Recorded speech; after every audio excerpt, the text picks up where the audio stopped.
너가 먼저 바람 피웠잖아. 내가 다 봤다고. 아내 폰에 뜬 예약 완료 한 줄을 호텔 예약으로 착각한 순간 저는 확인도 없이 외도라고 단정했고 등산회에 가입해 맞바람을 시작했습니다. 외로움이 무서워서요. 위로인 줄 알았는데 등산회에서 만난 여자는 오빠, 우리 재혼하자라며 서류부터 꺼냈고 오늘 은행 창구 닫히기 전이라는 말에 저는 적금 해지 도장을 찍어버렸습니다. 끝까지 보시면 그 예약 완료가 왜 제 인생을 흔들었는지 3개월 뒤 무엇을 알아버렸는지 확인하게 되실 겁니다. 그리고 어느 지역에서 시청하고 계신지 댓글 한 번씩만 부탁드립니다. 여러분의 이야기도 듣고 싶습니다. 그럼 지금부터 제가 모든 걸 잃기까지의 이야기를 있는 그대로 말씀드릴게요. 본문에 앞서 구독과 좋아요는 저희에게 큰 힘이 됩니다. 저는 박정호, 올해 67세입니다. 제 인생에서 가장 긴 3개월이 어떻게 시작됐는지 지금부터 말씀드리려고 해요. 그날은 9월 중순쯤이었어요. 아내 정미가 거실 소파에 앉아서 폰을 보고 있었고 저는 주방에서 물을 마시고 있었어요. 아내 폰 화면에서 알림이 떴어요. 예약 완료라는 글자가 크게 보였고 저는 그걸 힐끗 봤어요. 그 순간 제 머릿속에선 한 가지만 떠올랐어요. 호텔이라고요. 왜냐하면 며칠 전에 아내가 친구 만난다고 집을 자주 비웠거든요. 그래서 저는 그게 여행 예약이거나 호텔 예약이라고 단정해 버렸어요. 확인은 안 했어요. 물어보지도 않았고요. 그냥 제 안에서 뭔가 꺾였어요. 아내가 저를 속이고 있다는 생각이 박혔고 그게 사실인지 아닌지는 중요하지 않았어요. 그날 밤 저는 참지 못하고 터졌어요. 너가 먼저 바람 피웠잖아. 내가 다 봤다고 라고 소리를 질렀고 아내는 뭘 봤냐고 물었지만 저는 대답하지 않았어요. 아내는 계속 물었어요. 무슨 얘기냐고, 뭘 봤다는 거냐고 하지만 저는 그냥 내가 알잖아 라고만 반복했어요. 그날 밤부터 저희는 각방을 썼어요. 아내는 안방에 있었고 저는 작은 방으로 옮겼어요. 밥은 따로 먹었고 말도 거의 안 했어요. 가끔 아내가 이번 주만이라도라고 말을 걸었지만 저는 그냥 고개를 돌렸어요. 제가 먼저 당했다고 생각했거든요. 그러니까 제가 뭘 하든 괜찮다고요. 그 생각이 제 안에서 점점 단단해졌어요. 외로움과 분노가 섞여서 제가 뭘 해도 된다는 명분처럼 굳어졌어요.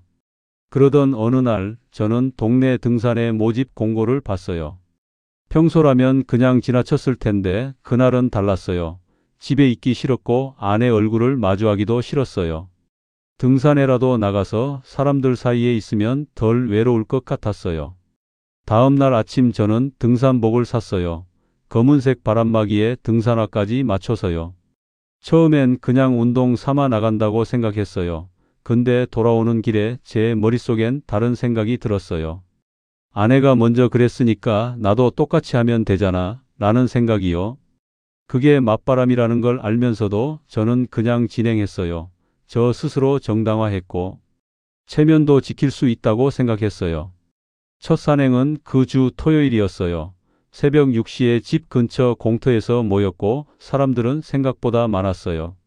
40명 정도 됐고 대부분 60대였어요. 간단한 인사를 나누고 버스를 타고 산으로 향했어요. 산에 오르는 내내 저는 말이 없었어요. 그냥 앞사람 뒤만 따라갔고 숨만 골랐어요. 정상에서 사진을 찍었고 내려오는 길에 누군가 제게 말을 걸었어요. 오빠 오늘 처음이시죠? 라는 목소리였고 저는 고개를 들었어요. 58세쯤 돼 보이는 여자였어요. 최지아라고 자기소개를 했고 웃으면서 다음에도 나오라고 했어요. 저는 그냥 네 라고만 대답했어요. 산행이 끝나고 뒤풀이가 있었어요. 근처 식당에서 막걸리를 마셨고 저는 구석 자리에 앉아 있었어요. 지아가 제 옆에 왔어요. 혼자 계시지 말고 이쪽으로 오시라고 했고 저는 자리를 옮겼어요. 사람들이 얘기하는 소리가 시끄러웠지만 저는 귀에 안 들어왔어요. 그냥 술만 마셨어요. 지아가 물었어요. 오빠 집에 안 들어가고 싶으세요? 라고요. 저는 깜짝 놀랐어요. 제 속마음을 들킨 것 같았거든요. 저는 그냥 웃었어요. 그리고 술을 한 잔 더 마셨어요.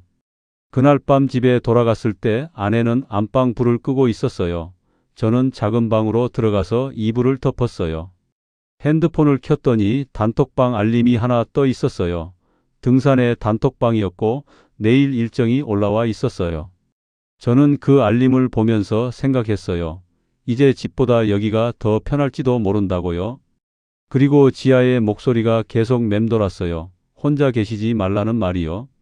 그 말이 위로처럼 느껴졌어요. 아내는 절대 해주지 않을 말이었으니까요. 다음 주부터 저는 거의 매주 산행에 나갔어요. 토요일마다 새벽에 일어나서 등산복을 입고 집을 나갔어요. 아내는 아무 말도 안 했어요. 저도 어디 가는지 말하지 않았고요. 산행이 끝나면 뒤풀이가 있었고 저는 점점 사람들과 섞였어요. 특히 지아 옆에 자주 앉았어요. 지아는 제 얘기를 잘 들어줬어요. 제가 말을 안 해도 분위기로 알아챘고 억지로 물어보지도 않았어요. 어느 날 산행이 끝나고 지아가 물었어요. 오빠 요즘 집에서 힘드시죠? 라고요. 저는 대답 대신 그냥 고개를 끄덕였어요. 지아가 말했어요. 그럴 땐 나와 있는 게 나아요. 집에만 있으면 더 힘들어지거든요. 그 말이 제 안에 꽂혔어요. 집에 있으면 더 힘들어진다는 말이요. 저는 그날 집에 늦게 들어갔어요. 아내는 거실에 앉아 있었고 저를 보더니 한숨을 쉬었어요. 저는 아무 말 없이 작은 방으로 들어갔고 문을 닫았어요. 다음 날 아침 아내가 작은 방 문 앞에서 말했어요. 이번 주만이라도 집에 있어 달라고요. 저는 대답하지 않았어요. 그리고 오후에 다시 등산의 단톡방을 열었어요. 지아가 메시지를 보냈어요. 오빠 다음 주 산행 가시죠? 라는 내용이었고 저는 바로 답장을 보냈어요. 그날부터 제 하루는 점점 단톡 알림으로 시작됐어요. 아내 목소리보다 핸드폰 알림이 더 자주 들렸고 저는 그게 더 편했어요. 어느 날 저녁 아내가 밥상을 차리고 앉아 있었어요. 저한테도 수저를 놓았고 앉으라는 눈빛을 보냈어요. 저는 그냥 지나쳤어요. 배고프지 않다고 말하고 작은 방으로 들어갔어요. 문을 닫고 핸드폰을 켰더니 지아가 또 메시지를 보냈어요. 오빠 내일 시간 되세요? 라는 내용이었어요. 저는 된다고 답장을 보냈고 내일 어디서 만날지 물었어요. 그렇게 3주가 지나갔어요. 저는 점점 집 밖에 있는 시간이 길어졌고 아내와는 거의 말을 안 했어요. 지아는 산행 외에도 평일에 만나자고 했어요. 저는 거절하지 않았고 동네 카페에서 차를 마셨어요. 지아가 말했어요. 오빠는 혼자 버티면 안 되는 타입이에요. 라고요. 저는 그게 무슨 뜻인지 물었어요. 지아가 웃으면서 말했어요. 사람이 필요하다는 뜻이에요. 그리고 저도 그래요. 그 말을 듣는 순간 저는 뭔가 빠져드는 기분이 들었어요. 외로움이 무서웠고 지아가 그걸 채워줄 수 있을 것 같았어요. 그날 밤 집에 돌아왔을 때 아내는 안방 문을 닫고 있었어요. 저는 작은 방으로 들어가면서 생각했어요. 이제 돌이킬 수 없을지도 모른다고. 하지만 제가 먼저 당했으니까 괜찮다고요. 다음 날 아침 아내가 병원 예약 문자를 받았어요. 핸드폰 알림 소리가 들렸고 저는 그 소리를 들으면서 다시 떠올렸어요. 그 예약 완료를 말이에요. 제가 처음 봤던 그 알림을요. 근데 이상했어요. 아내는 그 뒤로 집을 더 자주 비웠지만 저는 확인하지 않았어요. 확인하면 제가 틀렸을까 봐 두려웠던 것 같아요. 그래서 그냥 믿고 싶은 것만 믿었어요. 그 믿음이 제가 지아를 만나는 명분이 됐고 저는 그 명분에 기대서 3개월을 보냈어요. 그 3개월이 어떻게 흘러갔는지 다음 이야기에서 계속 말씀드릴게요. 그런데 한 가지 여쭤보고 싶은 게 있어요. 여러분은 확인하지 않고 믿어버린 적이 있으신가요? 저는 9월 말부터 거의 매주 등산회에 나갔어요. 토요일 산행은 기본이었고 평일에도 지아를 만났어요. 지아는 제 외로움을 정확히 알았어요. 말하지 않아도 눈빛만으로 알아챘고 그걸 채우는 방법도 알고 있었어요. 처음엔 그냥 차를 마시는 정도였어요. 동네 카페에서 일시간쯤 앉아 있다가 헤어졌어요. 하지만 점점 시간이 길어졌어요. 차 마시고 산책하고 저녁까지 먹었어요. 지아는 항상 제 얘기를 먼저 물었어요. 오빠 요즘 어때요? 집에선 좀 나아졌어요. 라고요. 저는 대답 대신 그냥 한숨을 쉬었고 지아는 그 한숨을 이해한다는 듯 고개를 끄덕였어요. 어느 날 지아가 말했어요. 오빠 혼자 버티지 마세요. 사람이 필요하면 언제든 연락하세요. 그 말이 제 안에 박혔어요. 혼자 버티지 말라는 말이요. 저는 그날부터 지아에게 자주 연락했어요. 심심하면 문자를 보냈고 지아는 항상 빠르게 답장을 보냈어요. 집에서는 아내와 거의 말을 안 했어요. 밥도 따로 먹었고 가끔 마주쳐도 인사만 했어요. 아내가 가끔 물었어요. 요즘 어디 다녀오는 거냐고요? 저는 그냥 운동한다고만 대답했어요. 등산해라는 말은 하지 않았고요. 아내는 더 이상 묻지 않았어요. 그리고 저는 그게 편했어요. 10월 첫째 주쯤 지아가 저를 뒤풀이 2차로 데려갔어요. 산행이 끝나고 식당에서 막걸리를 마시고 나서 몇 명이 노래방으로 갔어요. 저는 노래방을 좋아하지 않았지만 따라갔어요. 집에 가기 싫었거든요. 노래방에서 지아가 제 옆에 앉았어요. 그리고 작은 목소리로 말했어요. 오빠, 요즘 집에 안 들어가고 싶죠? 저도 알아요. 저는 깜짝 놀랐어요. 제 마음을 정확히 말해버렸거든요. 지아가 계속 말했어요. 그럴 땐 나와 있는 게 나아요. 집에만 있으면 더 답답해지니까요. 저는 고개를 끄덕였어요. 맞다고 생각했거든요. 그날 밤 집에 들어간 시간은 11시가 넘었어요. 아내는 이미 자고 있었고 저는 작은 방으로 조용히 들어갔어요. 이불을 덮고 누웠는데 잠이 안 왔어요. 머릿속에선 지아의 목소리가 계속 맴돌았어요. 다음 날 아침 아내가 작은 방 문을 두드렸어요. 밥 먹으라고요. 저는 배고프지 않다고 대답했고 아내는 한참 있다가 발소리를 내며 멀어졌어요. 오후에 저는 지아에게 문자를 보냈어요. 오늘 시간 되냐고요? 지아가 바로 답장을 보냈어요. 저녁 먹을래요? 라고요. 저는 좋다고 답장했고 저녁 6시에 동네 삼겹살집에서 만났어요. 지아는 소주를 시켰어요. 그리고 잔을 따르면서 말했어요. 오빠, 요즘 너무 힘들어 보여요. 제가 옆에 있을게요. 그 말을 듣는 순간 제 가슴이 뜨거워졌어요. 오랜만에 누군가 제 편이 돼주는 기분이었거든요. 저는 소주를 마셨고 지아도 마셨어요. 그렇게 1시간쯤 앉아 있었어요. 집에 돌아간 시간은 9시쯤이었어요. 아내는 거실에 앉아서 TV를 보고 있었어요. 저를 보더니 한숨을 쉬었어요. 하지만 아무 말도 하지 않았어요. 저는 작은 방으로 들어가면서 생각했어요. 아내는 이제 저에게 관심이 없다고요? 그 생각이 제 안에서 커졌어요. 그리고 지아에게 더 기대게 만들었어요. 10월 둘째 주 등산의 단톡방에 공지가 하나 올라왔어요. 다음 주 산행은 1박 2일이라는 내용이었어요. 멀리 가는 코스라서 숙소에서 자고 온다고 했어요. 저는 잠깐 망설였어요. 1박을 집 밖에서 자는 건 처음이었거든요. 하지만 지아가 메시지를 보냈어요. 오빠도 가시죠? 라고요. 저는 생각할 시간 없이 바로 답장을 보냈어요. 간다고요? 그날 저녁 아내에게 말했어요. 다음 주에 1박 2일로 등산 간다고요? 아내는 잠깐 저를 쳐다봤어요. 그리고 조용히 물었어요. 언제부터 등산을 그렇게 좋아했냐고요? 저는 대답하지 않았어요. 그냥 내일이라고만 말하고 작은 방으로 들어갔어요. 다음 주 금요일 저녁 저는 짐을 쌌어요. 등산복, 속옷, 세면도구를 가방에 넣었고 아내는 그 모습을 보고 있었어요. 아내가 말했어요. 이번 주만이라도 집에 있어 달라고요. 저는 그 말을 무시했어요. 그리고 토요일 새벽 5시에 집을 나갔어요. 버스에서 지아가 제 옆에 앉았어요. 그리고 작은 목소리로 말했어요. 오빠, 오늘 푹 쉬세요. 집 생각하지 말고요. 저는 고개를 끄덕였어요. 그리고 창밖을 봤어요. 산행은 오전 내내 이어졌어요. 정상에 올라서 사진을 찍고 내려왔어요. 저녁에 숙소에 도착했고 방 배정을 받았어요. 2인 1실이었고 저는 다른 남자 회원과 같은 방을 썼어요. 저녁을 먹고 로비에서 술을 마셨어요. 지아도 함께 있었고 사람들은 떠들썩했어요. 지아가 제 옆에 와서 말했어요. 오빠 오늘 집 전화 안 했죠? 라고요. 저는 깜짝 놀랐어요. 정말로 아내에게 연락하지 않았거든요. 지아가 웃으면서 말했어요. 그게 맞아요. 오빠는 오빠 시간이 필요해요. 그 말이 제 안에 스며들었어요. 저는 제 시간이 필요하다고 스스로 납득했어요.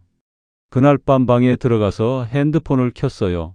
아내에게서 문자가 하나 와 있었어요. 잘 자. 딱 2글자였어요. 저는 그 문자를 보고 핸드폰을 껐어요. 다음 날 아침 일찍 일어나서 다시 산에 올랐어요. 하산하고 점심을 먹고 오후 3시쯤 집에 도착했어요. 집안은 조용했어요. 아내는 안방에 있었고 저는 작은 방으로 들어갔어요. 짐을 풀고 누웠는데 이상한 기분이 들었어요. 집인데 집 같지 않았거든요. 핸드폰을 켰더니 지아가 메시지를 보냈어요. 오빠 잘 들어가셨어요. 라고요. 저는 답장을 보냈어요. 집보다 밖이 더 편하다고요.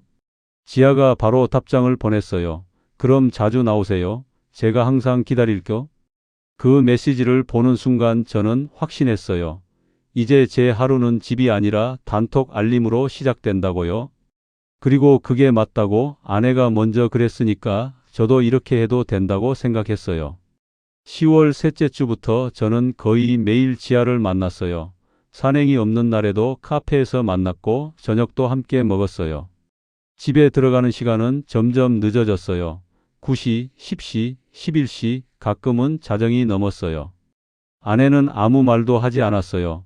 그냥 거실 소파에 앉아서 저를 지켜볼 뿐이었어요.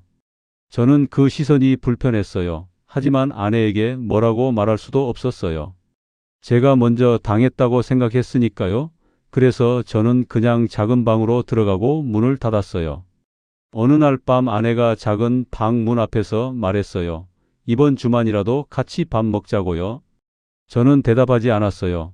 그리고 다음 날 아침 일찍 집을 나갔어요. 지아를 만나러요. 더 이상 집에 있고 싶지 않았거든요. 지아는 항상 제 편이었어요. 제가 힘들 때 옆에 있었고 제 얘기를 들어줬어요. 그런데 이상한 건 지아는 자기 얘기를 거의 안 했어요. 어디 사는지, 가족이 있는지, 뭘 하고 사는지 그런 얘기를 하지 않았어요. 저는 궁금했지만 물어보지 않았어요. 왠지 물어보면 안 될 것 같았거든요. 10월 마지막 주 지아가 갑자기 말했어요. 오빠, 저 요즘 혼자 사는 게 외로워요. 라고요. 저는 깜짝 놀랐어요.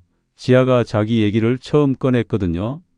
지아가 계속 말했어요. 이혼하고 5년 됐는데 아직도 적응이 안 돼요. 저는 그제서야 알았어요. 지아도 저처럼 외로웠다는 걸요. 지아가 제 손을 잡았어요. 그리고 작은 목소리로 말했어요. 오빠, 우리 서로 의지하면 안 될까요? 그 순간 저는 뭐라고 대답해야 할지 몰랐어요. 의지한다는 게 무슨 의미인지, 어디까지 가능한 건지 생각이 복잡했거든요. 하지만 저는 고개를 끄덕였어요. 그리고 지아의 손을 놓지 않았어요. 그날 밤 집에 돌아왔을 때 아내는 안방 문을 열고 나왔어요. 저를 보더니 물었어요. 요즘 밤마다 어디 다녀오는 거냐고요? 저는 대답하지 않았어요. 그냥 작은 방으로 걸어갔고 문을 닫았어요. 이불을 덮고 누웠는데 지아의 목소리가 계속 맴돌았어요. 우리 서로 의지하면 안 될까요? 라는 말이요. 저는 그 말을 곱씹으면서 생각했어요. 이제 돌아갈 수 없을지도 모른다고요. 하지만 제가 먼저 당했으니까 괜찮다고 스스로 다시 한번 납득했어요. 그렇게 11월이 시작됐고 저는 지아에게 더 깊이 빠져들었어요. 그런데 그때까지 저는 몰랐어요. 지아가 제 외로움을 파고든 게 아니라 제 지갑을 노리고 있었다는 걸요. 그 사실을 알게 된 건 11월 첫째 주였는데 그 이야기는 다음에 계속 말씀드릴게요. 혹시 여러분도 누군가에게 의지하고 싶어서 눈을 감았던 적이 있으신가요? 11월 첫째 주 토요일 산행이 끝나고 뒤풀이를 하는데 지아가 갑자기 말했어요. 오빠, 저 오늘 할 얘기가 있어요. 라고요. 저는 술을 마시다가 고개를 들었어요. 지아는 진지한 표정이었고 사람들 사이에서 저를 밖으로 데려갔어요. 식당 밖 벤치에 앉아서 지아가 말했어요. 오빠, 우리 재혼하면 안 될까요? 저는 귀를 의심했어요. 재혼이라는 단어가 너무 갑작스러웠거든요. 지아가 계속 말했어요. 저 혼자 사는 게 너무 외로워요. 오빠도 그렇잖아요. 저는 대답하지 못했어요. 머릿속이 복잡했거든요. 아내와는 아직 이혼도 안 했고 지아와 재혼을 생각해 본 적도 없었어요. 하지만 지아는 기다려주지 않았어요. 바로 조건을 꺼냈어요. 오빠, 근데 집부터 잡아야 해요. 제가 지금 사는 곳은 월세라서요. 저는 잠깐 멈췄어요. 집 얘기가 나온 순간 뭔가 이상하다는 생각이 들었거든요. 하지만 지아는 제 눈을 똑바로 보면서 말했어요. 보증금이 급해요. 이번 달 안에 잡아야 해요. 저는 얼마냐고 물었어요. 지아는 잠깐 망설이다가 말했어요. 일단 500만 원만 있으면 계약금을 넣을 수 있어요. 500만 원이라는 금액이 제 머릿속을 쳤어요. 적은 돈이 아니었거든요. 하지만 지아는 제 손을 잡았어요. 그리고 작은 목소리로 말했어요.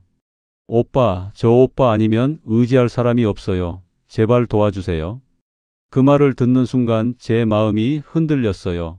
지아가 저를 필요로 한다는 생각에 기분이 좋았거든요. 저는 생각해 보겠다고 말했어요. 그리고 그날 밤 집에 돌아갔어요. 작은 방에 누워서 곰곰이 생각했어요. 500만 원을 줘야 하나 말아야 하나? 아내와는 이미 끝났다고 생각했고 지아는 저를 필요로 했어요. 그렇게 며칠을 고민하다가 저는 결정했어요. 지아를 도와주기로요. 11월 둘째 주 월요일 저는 은행에 갔어요. 통장을 확인하고 500만 원을 인출했어요. 지아에게 문자를 보냈고 그날 저녁에 만났어요. 지아는 돈을 받자마자 눈물을 흘렸어요. 고맙다고 몇 번이나 말했어요. 저는 그 모습을 보면서 제가 잘한 일이라고 생각했어요. 지아를 도와준 게 뿌듯했거든요. 하지만 그게 시작이었어요. 그 뒤로 지아는 계속 돈을 요구했어요. 처음엔 소액이었어요. 30만 원씩, 50만 원씩, 이유는 항상 달랐어요. 등산의 회비, 장비값, 생활비, 병원비, 매번 급하다는 말과 함께 요구했어요. 저는 거절하지 못했어요. 지아가 저를 필요로 한다는 생각에 계속 돈을 줬거든요. 11월 중순쯤 지아가 또 말했어요. 오빠 이번엔 좀 큰 금액이 필요해요. 저는 얼마냐고 물었어요. 지아는 150만 원이라고 말했어요. 집 보증금 추가분이라고 했어요. 저는 또 은행에 갔어요. 그리고 150만 원을 인출해서 지아에게 줬어요. 그렇게 한 달 동안 소액이 계속 나갔어요. 30만 원, 50만 원, 100만 원, 150만 원. 제가 모아보니 총 1200만 원이 빠져나갔어요. 저는 그제서야 정신이 들었어요. 이게 맞나 싶었거든요. 하지만 지아는 항상 고맙다고 말했어요. 그리고 재혼 얘기를 계속 꺼냈어요. 오빠, 조금만 더 기다리면 우리 같이 살 수 있어요. 라는 말을 반복했어요. 저는 그 말을 믿었어요. 아니, 믿고 싶었어요. 제가 여기까지 온 게 헛되지 않다고 생각하고 싶었거든요. 11월 셋째 주쯤 저는 통장 잔고를 확인했어요. 원래 3천만 원 정도 있었는데 이제 1,800만 원밖에 안 남았어요. 저는 불안했지만 지아에게 말하지 않았어요. 괜히 부담 주고 싶지 않았거든요. 그날 저녁 지아를 만났어요. 지아는 웃으면서 말했어요. 오빠, 고마워요. 덕분에 집 계약이 거의 끝났어요. 저는 그 말을 듣고 안도했어요. 이제 끝이라고 생각했거든요. 하지만 지아는 바로 다음 말을 이었어요. 근데 가전제품 계약금이 좀 필요해요. 저는 깜짝 놀랐어요. 또 돈 얘기가 나왔거든요. 지아는 이번엔 200만 원이라고 했어요. 저는 잠깐 망설였어요. 하지만 지아가 제 손을 잡으며 말했어요. 오빠, 마지막이에요. 이번만 도와주면 끝이에요. 저는 또 믿었어요. 그리고 200만 원을 줬어요. 그렇게 11월이 끝나갈 무렵 제 통장 잔고는 1600만 원까지 줄어들었어요. 집에서는 아내와 거의 말을 안 했어요. 아내는 점점 야위어 보였고 병원 예약 문자가 자주 왔어요. 저는 그 문자 소리를 들을 때마다 떠올렸어요. 처음 봤던 그 예약 완료를요. 하지만 저는 확인하지 않았어요. 확인하면 제가 틀렸다는 걸 인정해야 할 것 같았거든요.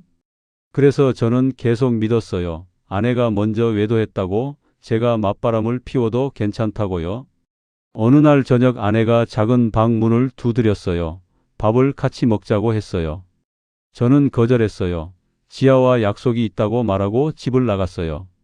지아를 만나서 저녁을 먹는데 지아가 또 말했어요. 오빠, 우리 언제 같이 살 거예요? 저는 대답하지 못했어요. 아직 아내와 이혼도 안 했고 준비가 안 됐거든요. 하지만 지아는 기다려주지 않았어요. 서류를 꺼내면서 말했어요. 오빠, 이거 일단 작성해두면 나중에 편해요. 혼인신고 서류예요. 저는 서류를 받아들었어요. 그리고 이름을 적었어요. 도장은 나중에 찍는다고 했지만 저는 이미 한 발을 내디딘 거예요. 그날 밤 집에 돌아왔을 때 아내는 거실에 앉아 있었어요. 저를 보더니 물었어요. 요즘 대체 뭐 하고 다니는 거냐고요? 저는 대답하지 않았어요. 그냥 작은 방으로 들어가서 문을 닫았어요. 이불을 덮고 누웠는데 불안한 기분이 들었어요. 뭔가 잘못되고 있다는 느낌이었거든요. 하지만 저는 그 불안을 무시했어요. 지아를 믿는다고 스스로 다짐했어요. 12월이 되고 지아는 더 자주 돈을 요구했어요. 이번엔 금액이 더 컸어요. 200만 원, 300만 원, 500만 원씩 나갔어요. 저는 그때마다 은행에 가서 돈을 인출했고 지아에게 줬어요. 지아는 항상 고맙다고 말했어요. 그리고 곧 같이 살 수 있다고 약속했어요. 저는 그 약속을 믿으며 버텼어요. 제가 여기까지 온 게 헛되지 않다고 생각하면서요. 하지만 제 통장 잔고는 점점 줄어들었고 저는 점점 깊은 함정에 빠져들고 있었어요. 그 함정이 얼마나 깊은지 저는 그때 몰랐어요. 다음 이야기에서 그 깊이를 확인하게 되실 거예요. 여러분은 혹시 되돌릴 수 없는 선택을 한 적이 있으신가요? 12월 첫째 주 지아가 말했어요. 오빠, 이제 진짜 집 계약을 끝내야 해요. 저는 거의 끝난 줄 알았거든요. 하지만 지아는 계속 말을 이었어요. 계약금은 넣었는데 중도금이 필요하다고 500만 원이 더 있어야 한다고요. 저는 잠깐 멈췄어요. 500만 원이라는 금액이 부담스러웠거든요. 하지만 지아는 타이머를 걸었어요. 오늘 안에 넣어야 계약이 살아난다고요. 저는 은행 앱을 열었어요. 통장 잔고를 확인했더니 1100만 원이 남아 있었어요. 500만 원을 빼면 600만 원밖에 안 남는다는 계산이 섰지만 저는 이체를 눌렀어요. 지아는 바로 확인했어요. 그리고 문자를 보냈어요. 오빠 고마워요. 덕분에 살았어요. 저는 그 문자를 보면서 뿌듯했어요. 제가 지아를 구했다는 생각이 들었거든요. 하지만 그게 끝이 아니었어요. 며칠 뒤 지아가 또 연락했어요. 이번엔 중개비가 필요하다고 200만 원이라고 했어요. 저는 또 은행에 갔어요. 그리고 200만 원을 인출해서 지아에게 줬어요. 그 뒤로도 계속 이어졌어요. 가전제품 계약금 300만 원, 인테리어 비용 400만 원, 추가 보증금 600만 원. 저는 그때마다 돈을 줬어요. 거절하지 못했거든요. 지아는 항상 타이머를 걸었어요. 오늘 안에, 이번 주 안에, 창구 마감 전에. 저는 그 타이머에 쫓기듯 은행에 갔고 돈을 빼냈어요. 12월 중순쯤 제 통장 잔고는 100만 원까지 줄어들었어요. 저는 패닉에 빠졌어요. 이제 더 이상 줄 돈이 없었거든요. 하지만 지아는 멈추지 않았어요. 또 연락이 왔어요. 오빠, 마지막으로 500만 원만 더 필요해요. 잔금을 치러야 해요. 저는 통장에 돈이 없다고 말했어요. 더 이상 줄 수 없다고요. 지아는 잠깐 침묵했어요. 그리고 말했어요. 그럼 적금이나 대출은요? 저는 깜짝 놀랐어요. 적금이나 대출까지 생각해 본 적이 없었거든요. 하지만 지아는 계속 밀어붙였어요. 오빠, 여기까지 온 거 아깝잖아요. 조금만 더 하면 우리 같이 살 수 있어요. 그 말을 듣는 순간 저는 혼란스러웠어요. 여기서 멈추면 그동안 쓴 돈이 다 날아간다는 생각이 들었거든요. 저는 결국 적금을 해지하기로 했어요. 5년 동안 모은 적금이었지만 선택의 여지가 없었어요. 다음 날 은행에 가서 적금을 해지했어요. 500만 원이 나왔고 저는 그걸 지아에게 이체했어요. 지아는 또 고맙다고 말했어요. 그리고 이제 정말 끝이라고 약속했어요. 하지만 저는 이미 알고 있었어요. 이게 끝이 아니라는 걸요. 그 사이 집에서는 아내가 점점 야위어 갔어요. 밥도 제대로 안 먹는 것 같았고 얼굴색도 안 좋았어요. 병원 예약 문자가 계속 왔어요. 저는 그 소리를 들을 때마다 신경이 쓰였지만 확인하지 않았어요. 어느 날 저녁 아내가 작은 방 문 앞에서 말했어요. 이번 주만이라도 집에 있어 달라고요. 저는 대답하지 않았어요. 그리고 다음 날 아침 짐을 쌌어요. 옷 몇 벌과 세면도구를 가방에 넣었고 아내는 그 모습을 보고 있었어요. 아내가 물었어요. 어디 가는 거냐고요? 저는 대답 대신 그냥 집을 나갔어요. 지아가 구한다는 그 집으로 가겠다고 생각했거든요. 하지만 지아는 아직 집 주소를 알려주지 않았어요. 다음 주에 알려준다고만 했어요. 저는 일단 모텔에 짐을 풀었어요. 방은 좁았고 창문 밖으로 도로가 보였어요. 이불을 덮고 누웠는데 이상한 기분이 들었어요. 제가 뭘 하고 있는 건지 모르겠었거든요. 핸드폰을 켰더니 지아에게서 문자가 왔어요. 오빠 어디 계세요? 라고요. 저는 모텔에 있다고 답장을 보냈어요. 지아가 바로 전화를 걸었어요. 그리고 말했어요. 오빠 왜 모텔에 계세요? 집에 안 들어가셨어요. 저는 집에 가기 싫다고 말했어요. 지아가 구한 집으로 가고 싶다고요. 지아는 잠깐 침묵했어요. 그리고 말했어요. 오빠 조금만 더 기다려요. 다음 주면 끝나요. 저는 알겠다고 대답했어요. 그리고 전화를 끊었어요. 그날 밤 저는 모텔 침대에 누워서 천장을 봤어요. 형광등이 깜빡거렸고 복도에서 발소리가 들렸어요. 저는 생각했어요. 제가 왜 여기 있는 건지, 아내와 싸운 이유가 뭐였는지, 그 예약 완료가 정말 호텔 예약이었는지. 하지만 그 생각을 길게 하지 않았어요. 지아를 믿는다고 다시 다짐했거든요. 다음 날 아침 지아를 만났어요. 지아는 웃으면서 말했어요. 오빠, 이제 정말 마지막 단계예요. 서류만 정리하면 끝이에요. 저는 무슨 서류냐고 물었어요. 지아는 혼인신고 관련 서류라고 말했어요. 그리고 은행 서류도 필요하다고 했어요. 저는 왜 은행 서류가 필요한지 물었어요. 지아는 공동 명의로 해야 대출이 쉽다고 말했어요. 저는 고개를 끄덕였어요.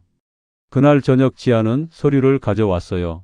적금 해지 서류, 대출 약정 서류, 위임장이었어요. 저는 서류를 받아들고 읽어봤어요. 하지만 내용이 복잡해서 잘 이해가 안 됐어요.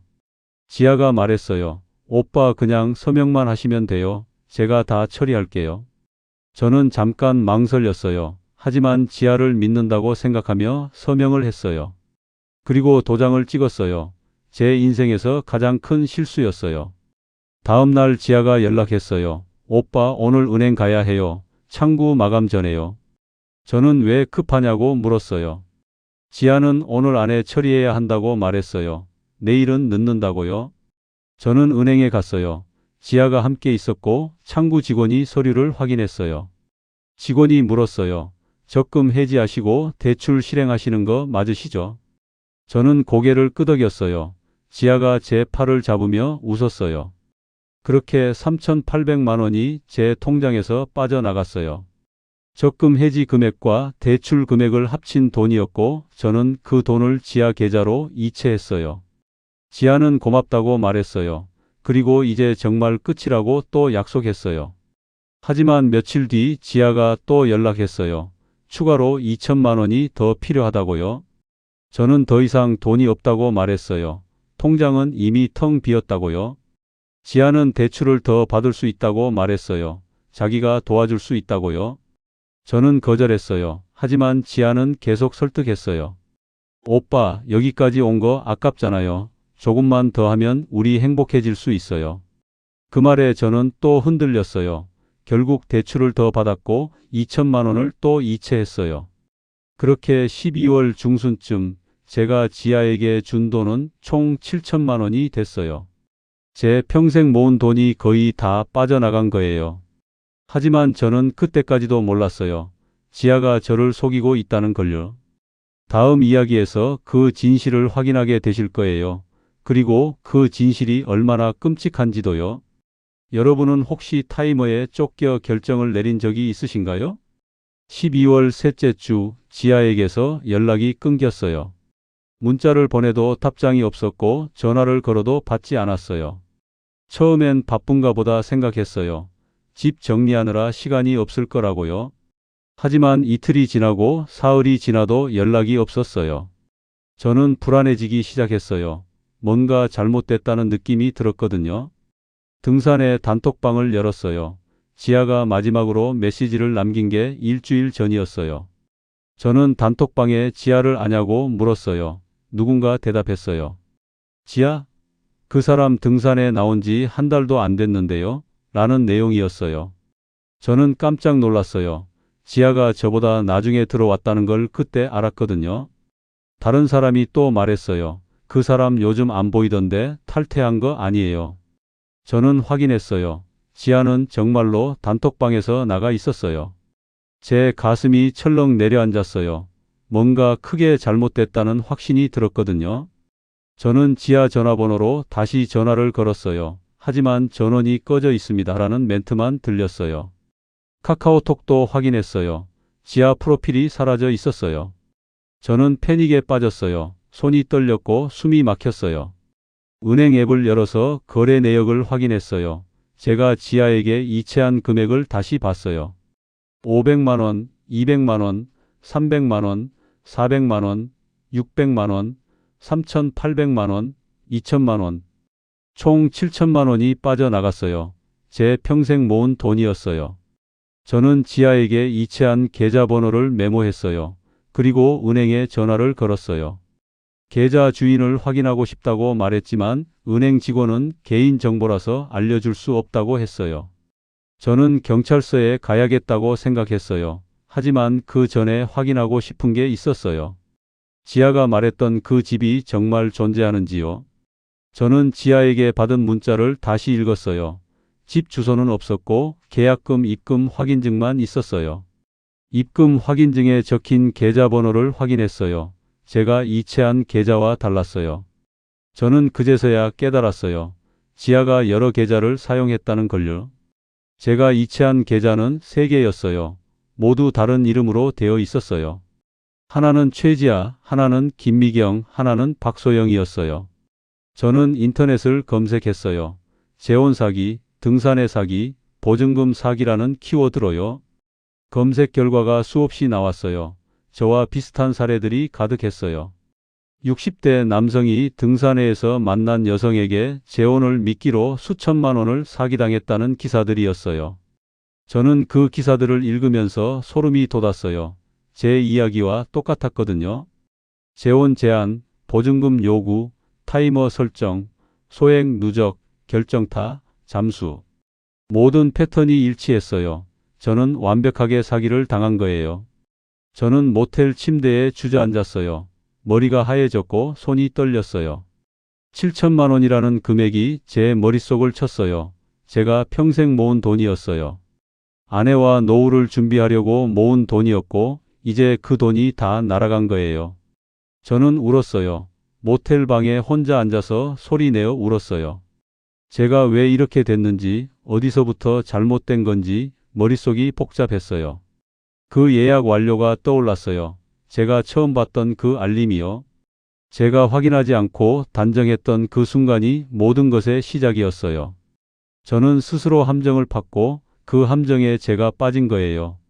다음 날 저는 경찰서에 갔어요. 사기 피해 신고를 하려고요.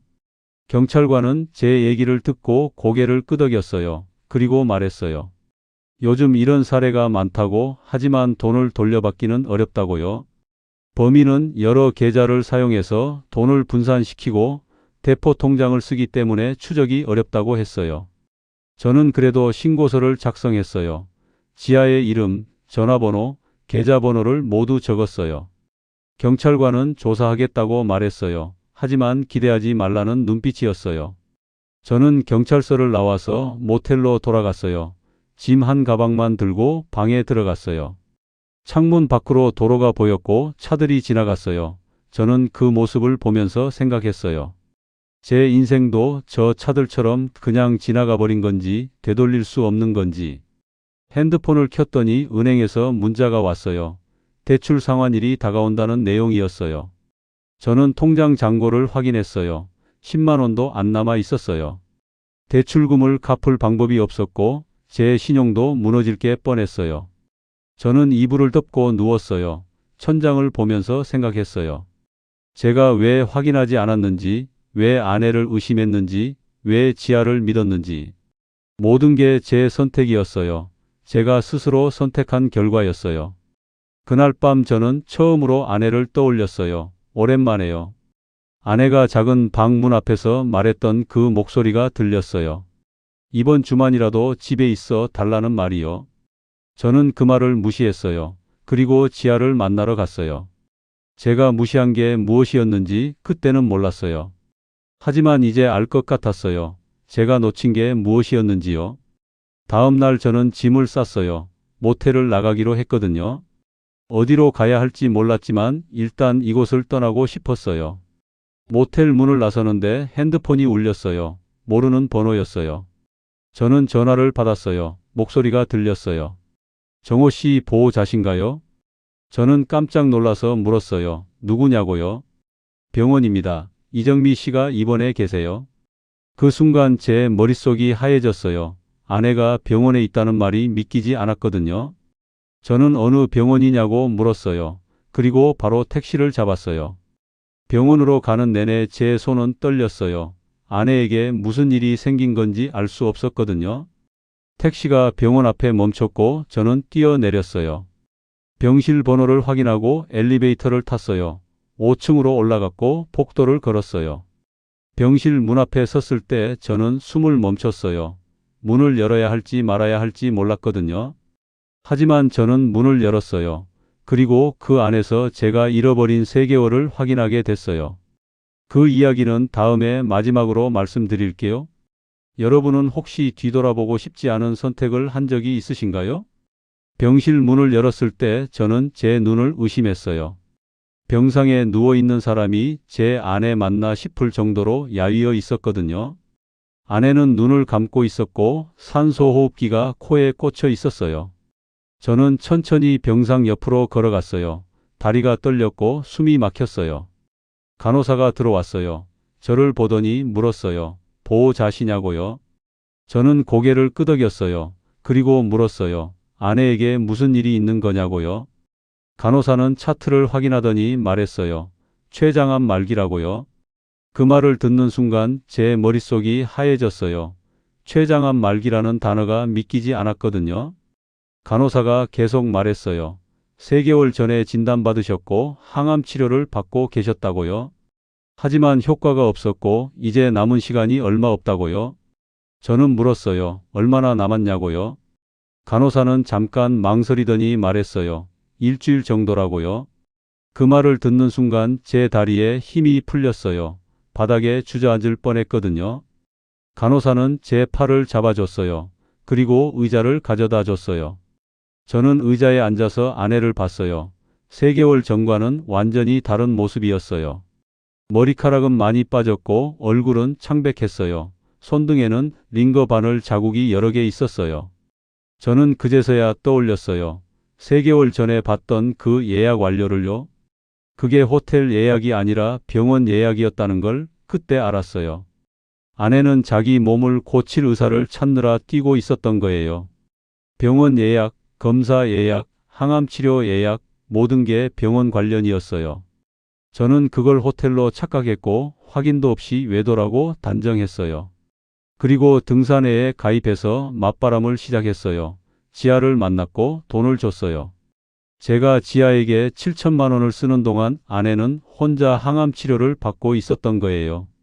제가 모텔에서 자는 동안 아내는 병실에서 고통을 견디고 있었어요. 저는 울었어요. 병실 의자에 앉아서 소리 없이 울었어요. 제가 얼마나 큰 실수를 했는지 그제서야 깨달았거든요. 아내가 눈을 떴어요.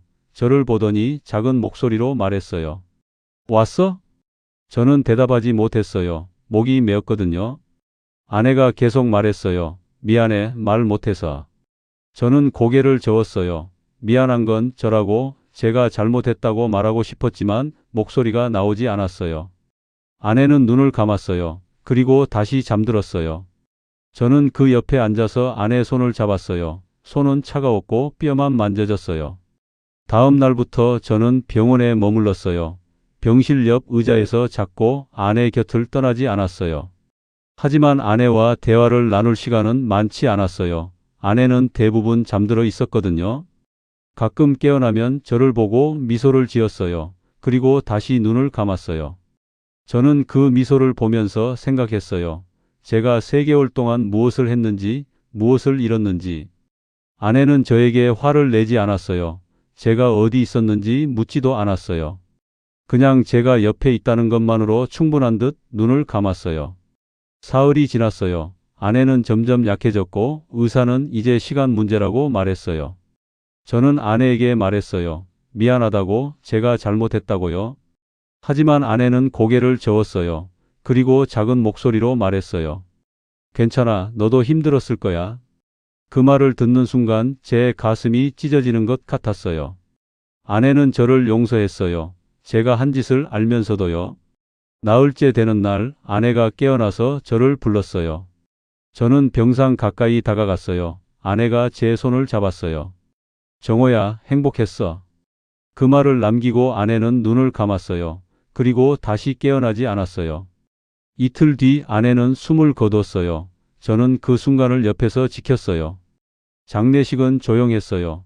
친척 몇 명만 왔고 저는 상주로 앉아 있었어요. 조문객들은 저를 보며 고개를 끄덕였지만 아무도 말을 걸지 않았어요. 장례를 치르고 집에 돌아왔어요. 집은 텅 비어 있었고 공기는 차가웠어요. 안방 문을 열었어요. 안에 옷이 걸려 있었고 화장대 위에는 약병들이 놓여 있었어요.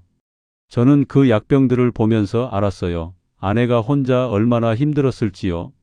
작은 방으로 갔어요. 제 짐은 아직 그대로였고 이불은 개져 있었어요. 저는 이불을 펴고 누웠어요. 천장을 보면서 생각했어요. 제가 잃어버린 3개월이 무엇이었는지, 그 3개월 동안 제가 무엇을 했는지. 아내 외도를 의심했고 맞바람을 피웠고 7천만 원을 잃었고 마지막 시간을 함께하지 못했어요. 모든 게 제 선택이었어요. 확인하지 않고 단정했던 그 순간부터요. 그 예약 완료는 호텔이 아니라 병원이었고 아내는 저를 속인 게 아니라 저를 걱정한 거예요. 제가 힘들까 봐 말하지 않았던 거예요. 하지만 저는 그걸 몰랐어요. 아니, 알려고 하지 않았어요. 확인하면 제가 틀렸을까 봐 두려웠거든요. 그래서 저는 믿고 싶은 것만 믿었고 그 믿음이 제 인생을 무너뜨렸어요. 지금 저는 빈집에 혼자 남았어요. 돈도 없고 아내도 없어요. 제게 남은 건 후회뿐이에요. 되돌릴 수 없는 후회요. 저는 가끔 생각해요. 그때 제가 확인했더라면 어땠을지, 아내에게 물어봤더라면 어땠을지. 하지만 이미 늦었어요. 시간은 되돌릴 수 없고 아내는 돌아오지 않아요. 제가 이 이야기를 하는 이유는 여러분께 부탁드리고 싶어서예요. 확인하세요. 단정하지 마시고 물어보세요. 의심이 들면 대화하세요. 혼자 판단하지 마시고요. 그리고 타이머에 쫓기지 마세요. 급하다는 말에 속지 마시고요. 저처럼 되지 마세요. 제 실수에서 배우세요. 지옥은 돈을 잃는 게 아니에요. 마지막 시간을 함께하지 못하는 거예요. 그게 제가 3개월 동안 배운 전부예요. 그리고 그 대가는 너무 컸어요. 여러분은 어떠신가요? 혹시 지금 확인하지 않고 넘어가려는 게 있으신가요?